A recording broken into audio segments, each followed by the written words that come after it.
بزرگوں جو حالات ہم پر آئے ہیں ان حالات کے پیش نظر یہ دھیان میں رکھو کہ جب کرونا وائرس چائنا میں آیا اور وہاں 3000 کے قریب لوگ مر گئے اور 8000 اور 70-80 ہزار سے زائد لوگ اس بیماری سے متاثر ہو گئے اور سارے ملکوں میں پھیل رہا ہے، تو پھر ہمارے دماغ میں آ رہا ہے اللہ کی طرف سے عذاب ہے، چائنا والے ایسا ظلم کیے ویسا ظلم کیے۔ جب دوسرے لوگوں پہ حالات آتے ہیں تو پھر یہ دماغ میں آتا ہے کہ اللہ کی طرف سے عذاب ہے، اور جب ہم پر حالات آتے ہیں تو پھر یہ دماغ میں کیوں نہیں آتا یہ بھی ہم پر اللہ کی طرف سے عذاب ہے۔ جو ہندوستان میں کالا قانون نافذ ہونے کو چل رہا ہے اور دلی میں 4-5 دنوں سے جو قتل ہو رہا ہے 30 سے زائد، یہ تو اخباری بیان ہے، 30 سے زائد 38 کے قریب لوگ مر گئے، اخباری بیان ہے، ورنہ حقیقت میں کتنے مرے اللہ بہتر جانتے ہیں۔ 200-300 لوگ زخمی ہو گئے، گھر جلا دیے گئے، دکانیں جلا دی گئی، سر کے 4-4 ٹکڑے کر دیے گئے، مسجدوں کو جلایا گیا، میناروں کی بے حرمتی کی گئی۔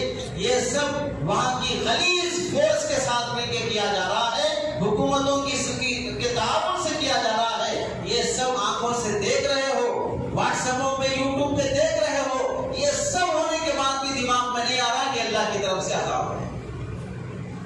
ایسے حالات میں ہمیں کرنا کیا چاہیے؟ کتنی دور ہے دلی ہم سے، ہمارے ملک میں ہے، ہمارے مسلمان بھائیوں پہ عذاب اور تکلیفیں آ رہی ہیں، مارے جا رہے ہیں، مال لوٹ رہا ہے، جانے جا رہی ہیں، 3 محلے مسلمانوں سے خالی ہوتے جا رہے ہیں۔ گجرات کا ایک منظر دوبارہ دیکھا جا رہا ہے۔ ایسے موقع پر کم سے کم انسانیت کا لحاظ کرتے ہوئے ان دنوں میں یہ واٹس ایپ اور ٹویٹر اور یوٹیوب دیکھنے والے، یہ حالات دیکھنے والے، یہ خون کا منظر دیکھنے والے ایک وقت کا کھانا چھوڑے، اپنے بھائیوں کے غم میں ایک 2 رکعت نماز پڑھے ان کی مدد کے لیے، صدقہ خیرات کے ذریعے سے اللہ کے لیے اللہ سے مدد مانگے، اللہ دینی والوں پہ رحم فرما۔ کون سا رشتہ انسانیت کا مسلمان ان حالات میں نبھا رہا ہے؟ کون سا رشتہ نبھا رہا ہے؟ یہ منظر یوٹیوب پہ اور چینلوں پہ واٹس ایپ پہ دیکھ رہا ہے اور پھر گرل فرینڈ کے ساتھ کوئی چھلے میں اڑا رہا ہے، بے حیائی بھی ہو رہی ہے، شراب بھی چل رہی ہے، نماز نہیں ہو رہی ہے، مسجدیں آباد نہیں ہو رہی ہیں، جو گناہ کر رہے ہو وہ سب گناہ ہو رہے ہیں اور آنکھوں سے وہ منظر دیکھ رہے ہو۔ کیا سوچ کے جی رہے ہو؟ کیا گجرات کا منظر دلی میں ہوا، گجرات کا منظر کشمیر میں ہوا، گجرات کا منظر حیدرآباد میں نہیں ہو سکتا؟ کتنی غفلت سے جی رہے ہو، کتنے نڈر بن کے جی رہے ہو۔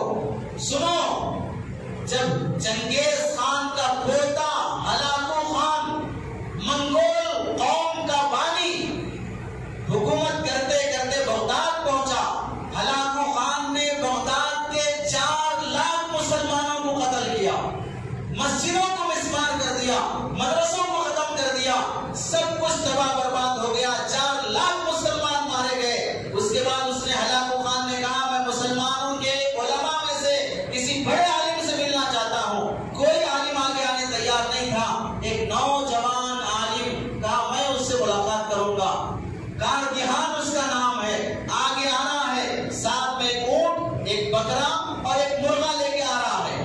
خیمے میں داخل ہوا ہلاکو خان کے اور کہا میں آپ سے بات کرنے کے لیے آیا ہوں، آپ ملنے کی خواہش کیے تھے۔ تو بچہ نوجوان تو ملنے کے لیے آیا، کوئی بڑا نہیں ہے تیری قوم میں بات کرنے کے لیے، آپ کو بڑا چاہیے، سب سے بڑا جانور اونٹ باہر کھڑا ہے، آئیے بات کر لیجیے اونٹ سے۔ داڑھی والا چاہیے تو بکرا کھڑا ہے، بڑی آواز والا چاہیے تو مرغا بھی ساتھ لایا ہوں، جس سے بات کرنا ہے بات کر لیجیے، اگر مجھ سے بات کرنا تو بات کیجیے۔ تو ہلاکو خان نے سوال کیا بتاؤ میں تم پر کیوں مسلط کیا گیا ہوں کہ 4 لاکھ مارے گئے، مسجدیں ختم ہو گئی، میں تم پر کیوں مسلط کیا گیا ہوں؟ نوجوان نے کہا ہمارے گناہوں نے تمہیں کھینچ کے لایا، ہمارے گناہوں نے تمہیں کھینچ کے لایا ہے، ہماری ناشکری نے، نافرمانی نے تمہیں ہم پر مسلط کیا ہے، اب بتاؤ مجھے کون ہرا سکتا ہے؟ تو نوجوان عالم کہنے لگا ہماری توبہ تمہیں ہرا دے گی، ہماری توبہ تمہیں ہرا دے گی، ہماری اللہ کی فرما برداری تمہیں ہرا دے گی، کسی فورس اور فوج کی ضرورت نہیں ہے۔ جب مسلمان توبہ کرنے لگے اور اللہ کی نعمتوں کا شکر ادا کرنا شروع کر دیں پھر تمہیں کسی کے ہرانے کے لیے فوج کی ضرورت نہیں پڑے گی۔